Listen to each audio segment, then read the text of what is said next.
Good evening, and welcome to Good Time Making Stuff. And tonight, we are going to make a cannibal face mask for the people with fine taste in lives. So let's get going! So, what you need is a face, tape, aluminium foil, paint, a strap of this with some leather, some strings, and a heat gun, and other stuff. Yeah, so you see here I'm starting here with an actual casting of my face, because my normal plastic head I have is kind of holding hostage for another project.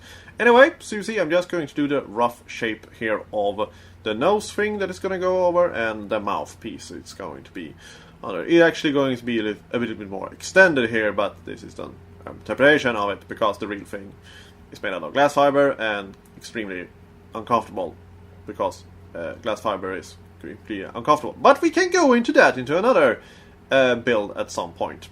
So you see, I'm just gonna draw out here with it. We can actually do here is actually draw some patterning thing and do this out of foam if you want to, but I am actually going to use a material I have lying around for some time now.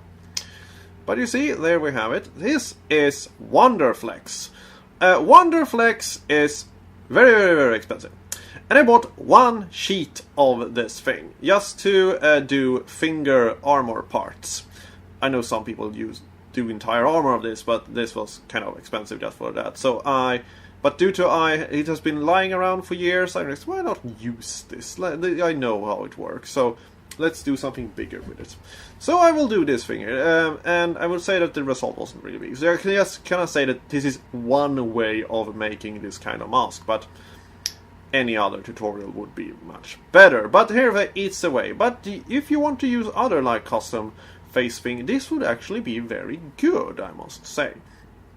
If you're going to straight out some interesting details and stuff like that. So now I'm drawing the mouth here, so I can cut that out.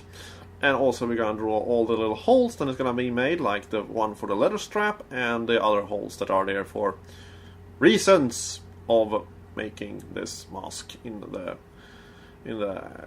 Silence of the Lamb film. So you see, there we go. Now I'm cutting a little bit of strips here, and actually going to just bend them like that, and actually attach them with a glue gun, because this is a heat reactive plastic. It will do very fine with a glue gun. So you see, now I've just glued them all down there and folded them over. So it's very easy to shape these things. So now you see a little bit of fixing stuff there, and now you see I've also done this with a mouth here, so I'm just gonna push that in and glue on the backside so it looks like that. Fun, isn't it? And now I'm going to punch with a hole punch here, a little bit of a hole, and then we are going to take the glue gun, like see there, and just push the inside to melt it. So it will be fantastic. A little hole there. Now, you see, I am going to paint this thing brown here. It is actually going to look more like a leather piece, this thing, than it actually going to look like the glass fiber mask thing. Because in some mask you can buy is brown, but in the movie it's actually kind of a greenish glass fibery thingy. I'm mentioning glass fiber too much. Glass fiber, and here's something completely different. Now, that's also my cutting thing here. And you see, here I'm on the phone painting. So now instead of painting the brown outside, we are going to paint black on the inside. Not everywhere, but around everything that it will leak through. I should also like just paint the whole thing black on the inside, but well, I thought I would save some time this way, because this build has been a little bit of a stressful thing to do.